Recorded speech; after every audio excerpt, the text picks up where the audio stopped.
Meus caros alunos de História da Música 1, Panorama de História da Música, muito boa tarde, muito boa noite, muito bom dia, depende da hora que você estiver me ouvindo aí. Eu vou tentar fazer com que esses vídeos sejam cada vez mais breves, né? Para a gente otimizar o tempo de vocês. A ideia de fazer um vídeo ou uma gravação de áudio, que eu vou descobrir ainda, vocês vão me dizer se vocês preferem o áudio ou o vídeo. O áudio seria mais fácil para mandar por WhatsApp, né? O vídeo eu tenho que fazer o upload aqui no YouTube. Mas a ideia é vocês terem uma explicação dessas lâminas de PowerPoint e do que quer que seja aí de material escrito. Então, na aula passada, nós trabalhamos toda a antiguidade e o começo do cristianismo, aí no fim da Idade Antiga. Então, como a gente chegou aí, pelo menos até Gregório, pelo menos a pincelar quem seria o Papa Gregório aí no ano de 600, não é? Depois de Cristo, e como a gente partiu aí dos pré-socráticos, aí pelo menos 600 a.C., até muito antes, nós cobrimos aí 1.200 anos de história. Claro que é um panorama e eu gostaria que vocês guardassem que a cultura grega, que a gente chama depois de helênica, depois do Alexandre o Grande, essa cultura vai ser então disseminada pelos romanos, e quem não tivesse conhecimento dessa cultura era considerado bárbaro. Isso no tempo de Jesus, é uma boa referência para a gente, né? No tempo de Jesus, era comum. Então, prova disso, a Bíblia é escrita em grego, no Novo Testamento. E o pensamento helênico, greco-romano, que está sendo disseminado aí desde a antiguidade e adentra aí nas raízes da Idade Média, é um pensamento que é muito racionalista, muitas vezes dualista, ou seja, ele separa a vida material, a vida deste tempo, da vida num outro plano. Platão é muito conhecido por esse dualismo, e aí a gente vai ter o desenvolvimento do pensamento cristão nesses termos, e da música cristã, que é o nosso objeto de estudo nessa aula que está começando agora. E a gente vai ver que a música cristã ela parte da teoria grega, tanto do pensamento filosófico aí de Aristóteles, de Platão e de Aristóxeno, a parte dessa discussão teórica, e, e também da teoria, digamos, do conhecimento físico e do sistema musical que a Grécia tinha cunhado. Então, os dois grandes autores que vão fazer essa ponte da Idade Antiga para a Idade Média vão ser Santo Agostinho, ainda no século IV, e Boécio, já no século V. Se a gente quiser colocar uma data para o final da Idade Média,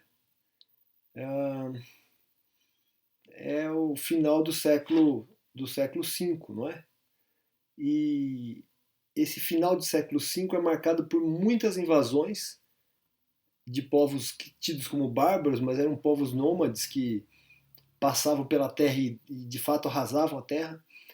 E então, vamos colocar aqui que no ano 500 a gente tem uma Europa ocidental, ou seja, Roma, a Itália como um todo, França, Espanha, sofrendo por diversas invasões. Isso faz com que as pessoas se escondam dentro de cidades chamadas pequenas cidades, não é? Quase fazendas, digamos assim, pequeníssimas cidades, chamadas feudos, que eram dirigidas por um senhor feudal, que era o comandante do exército e também era o chefe civil dessa comunidade. E as leis que estavam imperando, então, eram, ainda que existisse o direito romano ainda pro forma, as leis que estavam imperando eram as leis, era a moral da igreja e as leis que passavam pela cabeça desse senhor feudal, desde que ele não desafiasse a lei da igreja. um momento de reclusão, não é? E a gente vai ter aí de 500 a 600, de 600 a 700, e só em meados dos anos 700 é que isso vai mudar. Isso já vinha acontecendo desde o ano 400. Então a gente tem pelo menos uns 350 anos de muita luta, muito sofrimento e desse fechamento dentro dos feudos.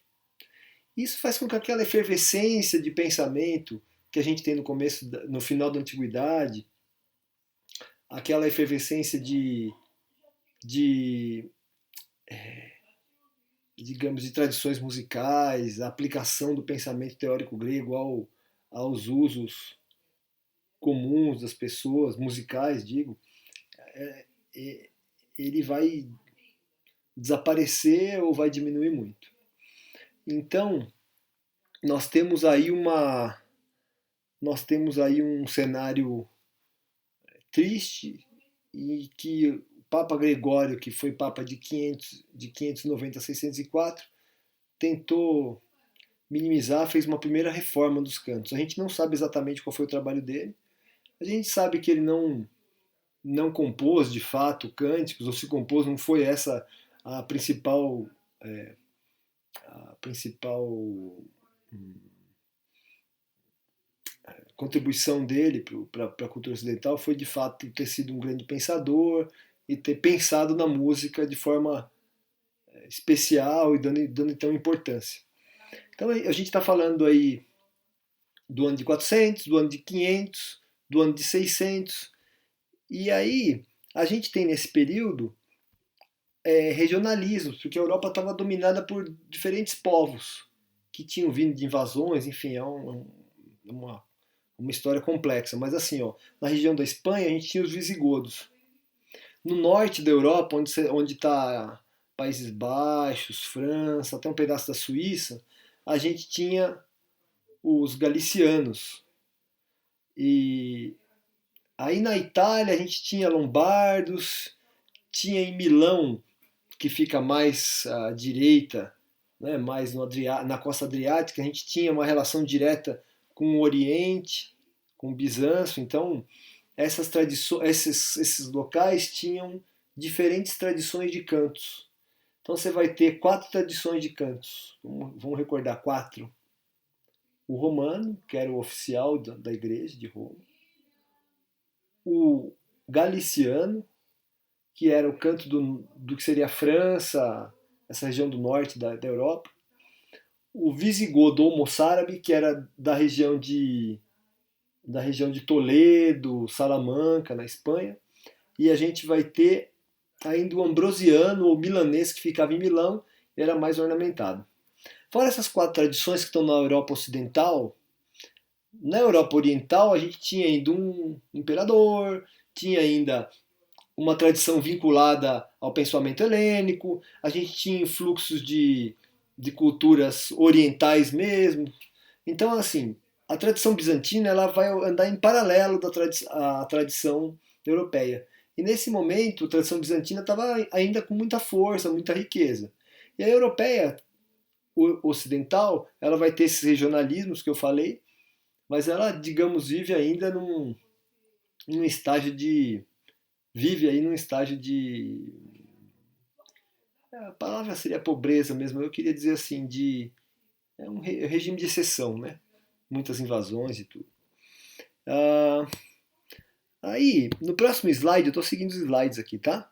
No próximo slide, a gente vai ter uma série de vídeos de YouTube, tá?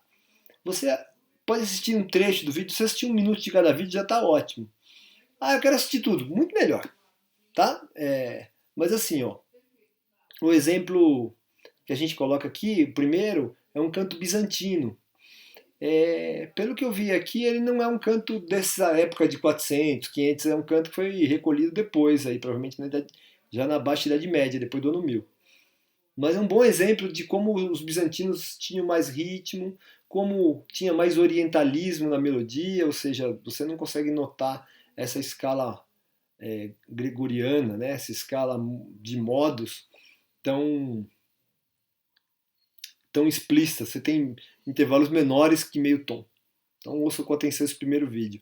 Os dois próximos vídeos são da tradição moçárabe, que era a tradição espanhola. Um tem até instrumentos aí, na verdade é uma invenção do sujeito. O que a gente sabe é que eram cantos sem acompanhamento. Mas não quer dizer que eles não pudessem fazer isso. É que o sujeito que fez o disco entendeu que ficaria melhor e arrumou alguma iconografia que permitiu que ele então defendesse a ideia de colocar instrumentos. Mas o que a gente tem como teoria oficial é que nessa época era mais canto a capela, não tinha instrumentos na maior parte das vezes, quase todas as vezes. Aí depois, vocês vão ver nos vídeos que tem uma notação. Essa notação a gente chama de mnemônica. Ele põe uma linha, põe um F, que é tipo Fá, ou põe um B, ou um C, que é Dó, que essa é uma tradição latina que vem aí do Boécio, que eu falei para vocês, é uma herança grega. Então ele põe um F, põe uma linha. Aí põe umas notinhas embaixo, umas notinhas em cima. Essas notinhas que vocês estão vendo são chamadas de neumas, que era o tipo de notação. E o neuma podia ter uma nota, podia ter duas notas, dependendo do neuma, podia ter várias notas. E aí tinha ponto, vírgula, era uma notação complexa. Vai ter mais pra frente um vídeo explicando como funciona a notação de neumas, mas curto, né, um vídeo curto. Mas o que importa para vocês é que o sujeito que pegasse essa linha, esses neumas, e não conhecesse a música, ele não conseguiria cantar. Por quê? Porque não dá para você não tem uma não é uma anotação para você decifrar completamente a altura, é para você se lembrar dela. Bom, seguindo adiante, você tem um canto milanês. Esse último canto milanês aí que está nesse slide, ele está anotado já em 4 linhas, que é o tetragrama. Então no começo era uma linha, depois duas, como eu falei para vocês, e aí mais ou menos no ano 1000, a gente tem o Guido d'Arezzo trabalhando. Ele nasceu em 992 e morreu acho que em 1050. E o que importa, então, é bem começo do ano 1000, né? Assim, bem começo do milênio. Ele vai desenvolver um tipo de notação que vai ser aproveitado por outros teóricos e vai dar origem a esse tetragrama, que é igualzinho ao pentagrama, né? Só que tira uma. Então, a fala puxa, dá pra gente ler, dá pra gente ler. É que a notação medieval dos neumas continua sendo usada nesse tetragrama, então não são exatamente notas, eles são neumas. Então, dentro dos neumas você tem o punctum, que era o que a gente chama de nota hoje, mas isso só vai vir muito depois. O que importa é que essa notação, então, do neuma é a inicial, depois a gente vai ter essa notação do tetragrama, que é a do último exemplo, que é já do, digamos, desenvolvimento ulterior, já da Idade Média, e aí a gente consolida essa tradição, eles começam a usar uma pena de ganso, que dá mais precisão, e basicamente essa notação continua intacta até os nossos dias. Então, depois de 1200 e alguma coisa, 1300, você já tem a notação gregoriana estabelecida como é usado hoje nos mosteiros. Aí, eu falo um pouquinho no próximo slide sobre a estrutura da música medieval. Esse canto de uma melodia só que a gente vai passar a chamar de cantochão. Ou canto llano. Llano de simples, né? É o canto que está na base de tudo. Para vocês terem uma ideia, ele parou de ser usado obrigatoriamente nas missas. Até hoje ele é usado em alguns ritos, mas obrigatoriamente em 1962. Então, se você falar com a sua bisavó, a sua avó, ela vai contar que ela ia na missa quando era pequenininha e tinha canto em latim, que era isso, né? Era o gregoriano. Aí, o Concílio do Vaticano II aconteceu no finalzinho de 1961 e aboliu essa obrigatoriedade, mas ainda continua sendo usado. Então você vê que é uma tradição muito antiga. As melodias eram compostas em cima de modos. Então você tinha um modo de Ré a Ré, um modo de Mi a Mi, um modo de Fá a Fá, um modo de Sol a Sol. A gente está acostumado com esses nomes, que é dórico, lídio, dórico, frígio, lídio e mixolídio. Agora, você tem variantes disso que são quando começa uma quarta baixa, aí fica hipodórico, hipolídio, hipofrígio e tal. Nós temos alguns tipos de algumas formas de gregoriano. A mais comum é a antífona, dois coros respondendo. Ou o responsório, que era um cantor, solista e um coro. Aí nós temos outros, gradual, aleluia, tracto, o Kyrie, que seria o começo da mística, Senhor tem misericórdia, a epístola, que era uma leitura de um pedaço de epístola, o introito, matinas, a alba, a colecta. Então são trechos da liturgia que eram cantados e se fez uma forma musical para cada um desses momentos da liturgia católica. Aí assim, lembrando que assim, a igreja não tinha nem separado entre católica e ortodoxa nesse momento. Então, nós estamos falando entre 400 e 1000, entre o ano 400 e o ano 1000, você tem uma só igreja, e ainda que a tradição bizantina corra por fora, e que realmente a relação entre o Papa e os bizantinos seja sempre difícil, né? Os bispos bizantinos, porque, claro, eles estavam perto do imperador, é mais difícil. A gente tem uma igreja só. O que é importante, eu coloquei aqui no próximo slide, é uma antífona.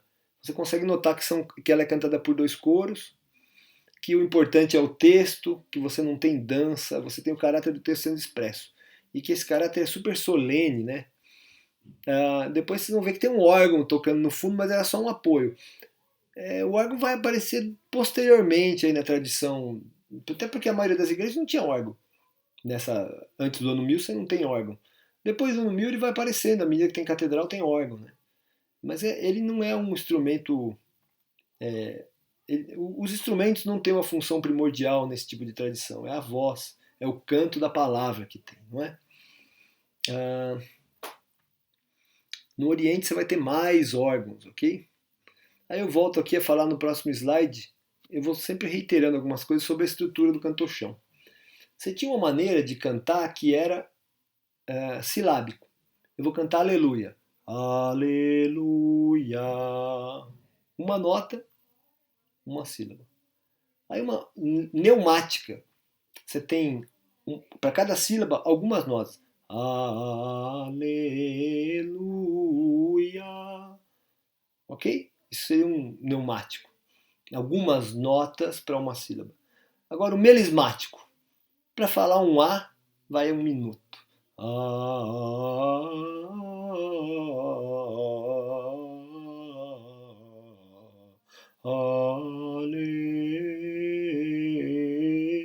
E aí vai. Né? Eu não sou um bom entonador gregoriano, mas dá para vocês terem uma ideia do que é um canto silábico, um canto neumático, um canto melismático.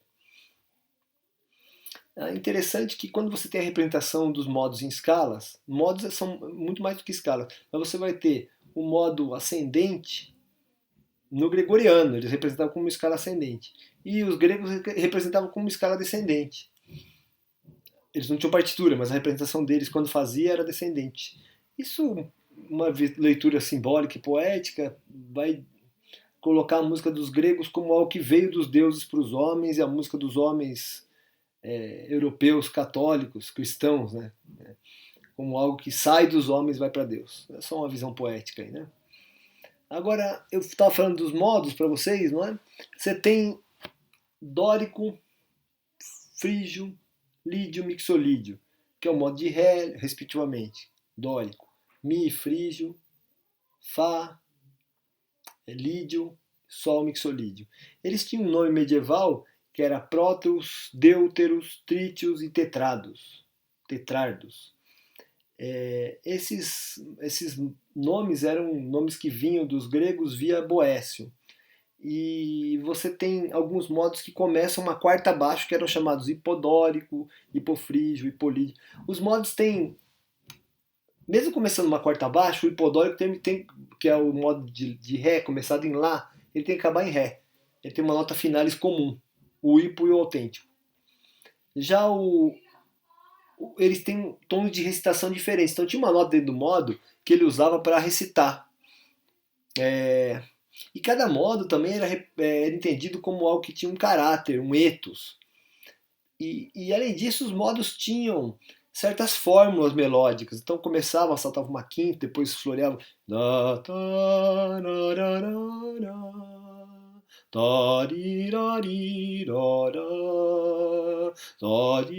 Então assim, você teria que sempre usar certos modelos melódicos para determinados modos, porque aí você estaria mantendo o caráter do modo. Aí nós vamos ter umas coisas para ouvir, ó.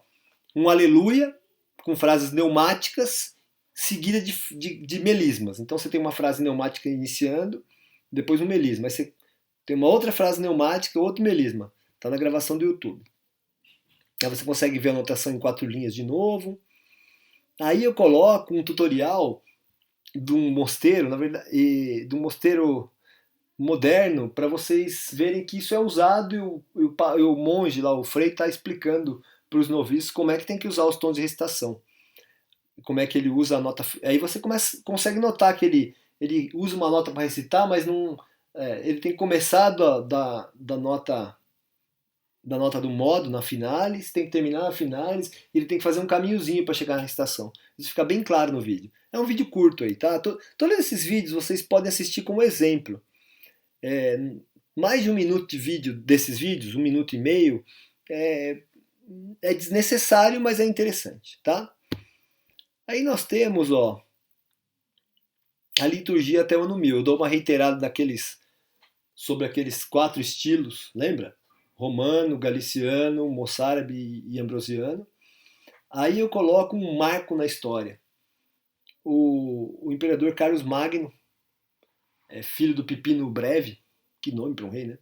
Mas o Carlos Magno, ele vai fazer uma reforma nos cantos da igreja, ele vai expulsar os lombardos, vai pacificar o império. O Papa começa a gostar muito dele, porque para o Papa fica bom. O Papa consegue controlar melhor as igrejas, você passa a ter estradas. E aí ele propõe uma reforma nos cantos. Quando ele propõe essa reforma, a gente não sabe bem, não sabe com exatidão quais cantos ele vai usar, mas a gente sabe que ele usou muito dos cantos romanos antigos e muito dos cantos galicianos que ele tinha lá na região dele, da Gália. Ele faz um mix, deve ter cantos novos, a gente não consegue saber, porque não tinha notação nesse momento, né? A notação era aquela. Não era nem neumática, a neumática vai começar aí com ele. Ele é o pai da notação neumática. Não que ele tenha inventado, mas foi por causa da reforma dele que você começa a ter notação neumática. Então, esses cantos que tem aí para trás, eles são praticamente tradição oral. E então, 1789, você tem o início dessa reforma do Carlos Magno. E ele chamou esses cânticos novos que ele estava ensinando para todo o império de cantos gregorianos. Não tinha nada a ver com o Gregório, né? O Gregório era de 600. Ele está em 789, quase 200 anos depois. Não tem a ver com o Gregório. É uma homenagem ao Gregório. Mas é muito importante, né? Lógico, isso vai, digamos, diminuir as diferenças regionais, né? Ele vai impor cantos, então isso tem um efeito negativo em termos de diversidade, mas ele também ele constrói estradas, faz as estradas serem seguras, põe guarda nas estradas, então permite que aquela reclusão que tinha acontecido ali séculos atrás comece a se desfazer e comece a ter mais intercâmbio entre os feudos. É o momento em que os senhores feudais começam a casar filhas com filhos, começam a fazer negócios, relações de suzerania e vassalagem. Então se aumenta essa relação entre os feudos e, por consequência, você aumenta também o intercâmbio cultural entre os feudos. Vamos falar um pouco do mundo, não falei nada do mundo fora do canto litúrgico, porque você tem pouquíssimo material, mas a gente tem algum material, eu vou falar na próxima aula, tá? Sobre essa música que não é litúrgica, não é da igreja, a gente vai falar. Bom, os grandes beneficiados dessa paz, dessa segurança que vem do Império Carolígio, que é do Carlos Magno, são os mosteiros. Os mosteiros estavam reclusos lá há 300, 400, 500 anos e tinham muitas informações importantes. estavam sendo mantidas ali, ensinadas. Mas algumas informações que estavam aqui no mosteiro não estavam no outro. Então você tem, digamos, uma história com muitos buracos. À medida que começa a ter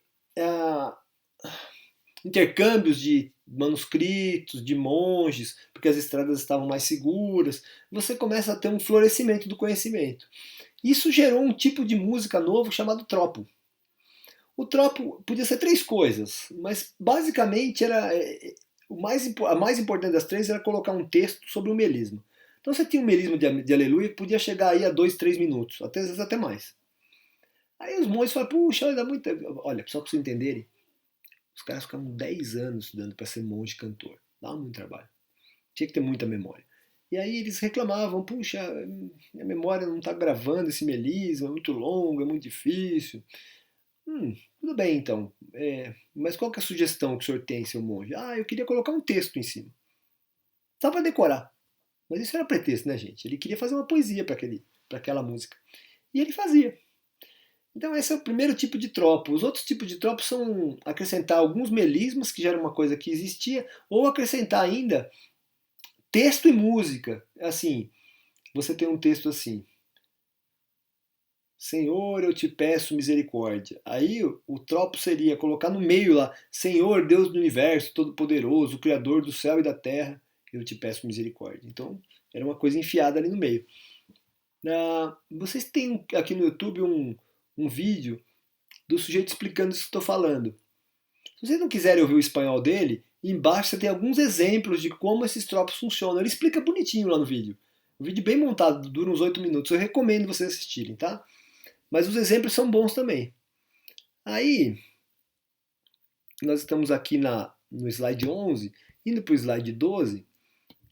Vocês já notaram então que depois do ano de 780, 800, você tem uma prosperidade que vai avançando cada vez mais. Aí no ano de 800, depois no 900 a gente tem essa tradição que eu falei para vocês dos tropos.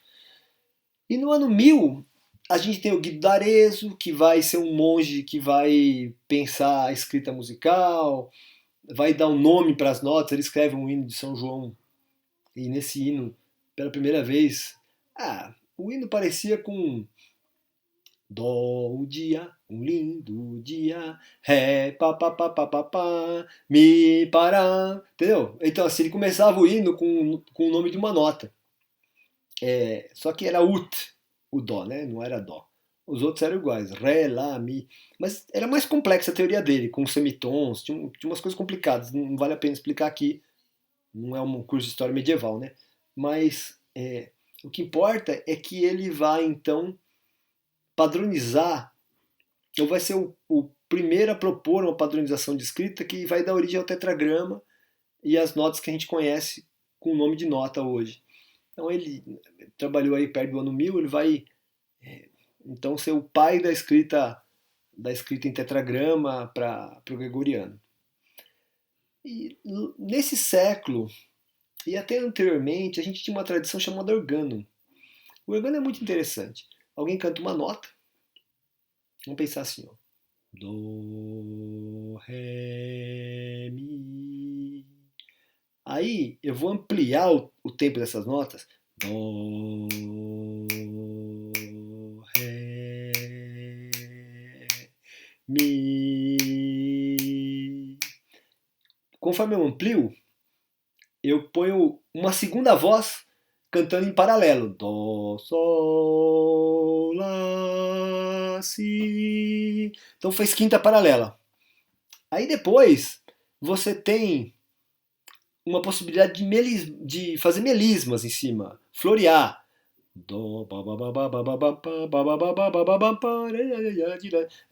Isso tem lá no capítulo 2 do nosso Roy Bennett. Então vocês, quando eu estiver em classe, eu espero ter uma aula presencial disso, a gente vai fazer esse exercício em conjunto, só para vocês experimentarem um organo. Mas agora vocês saberem que existia mais de uma voz já nesse momento, mas não era ainda algo muito difundido. A tradição forte mesmo era cantar melodia, monódica, tradição monódica. Mas aí, com o passar do primeiro século, assim, do milênio, ou seja, de 1000 a 1100, depois de 1100 a 1200, essa tradição vai se desenvolvendo. E sobretudo na Catedral de Notre Dame, notem que catedral é uma coisa nova, é uma coisa depois do ano 1000, antes do ano 1000 não tem catedral. Na Catedral de Notre Dame, catedral é uma coisa de cidade, né?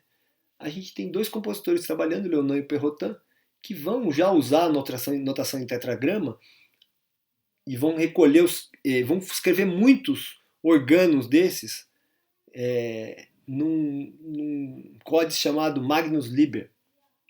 E, digamos, eles são os primeiros arquitetos musicais no sentido moderno. Então eles talvez levem essa fama de serem os primeiros grandes compositores. Lógico que antes tinham compositores, mas não era uma coisa que você assinasse, entendeu? Não era uma coisa pessoal a música. Era mais ou menos como você constrói uma casa, você tem 4 pedreiros trabalhando, ou 5, eles não assinam a casa, mas eles têm orgulho de ter feito a casa. Era assim antes do ano 1000. E Leonan e Perrotin, pela primeira vez, você tem um trabalho individual, ainda que o Perrotin, que é o sucessor do Leonan, tenha trabalhado em cima de composições do seu antecessor e professor. Bom, e aí a gente chega numa tradição polifônica, tá? Que vai acontecer em Notre Dame, mais ou menos entre 1170 e 1230, mais ou menos, tá? Pra vocês terem um período de 60 anos aí. E que vai se desenvolvendo aí século XIII adentro. Essa é o objeto da nossa próxima aula. Essa aula aqui espero que vocês tenham aproveitado. É muito densa, são aulas muito densas essas, mas é porque vocês não vão voltar nesse assunto, nesse curso de música que estão fazendo. Então eu dou um pouco mais de atenção para esse momento histórico. Eu agradeço a vocês muitíssimo pela atenção. Nós estamos aqui há 30 minutos. Eu esperava fazer uma aula de 30 minutos, são 31 minutos, vai dar 32 agora. Obrigado pela atenção. Leiam com todo cuidado o slide e eu vou mandar. Prometo que não dá mais de 3 ou 4 perguntas por aula para comprovação de aproveitamento de vocês. E daqui em diante, o Roy Bennett vai ser usado o tempo todo, porque o Roy Bennett é o nosso livro de bibliografia básica. E para essa aula, eu vou indicar para vocês algumas páginas de fichamento como apoio, que é aquela nota que eu falei para vocês que eu daria para vocês, a terceira nota, que que é um texto sobre notação musical na Idade Média, como que é o desenvolvimento da notação musical. A gente falou um pouco aqui, mas esse texto vai ajudar vocês a entenderem. Um abraço para vocês, obrigado pela atenção, me desculpem pela falta de prática com educação à distância, mas é um aprendizado para mim, fico feliz de aproveitar esse tempo. Um abraço para vocês aí e saúde.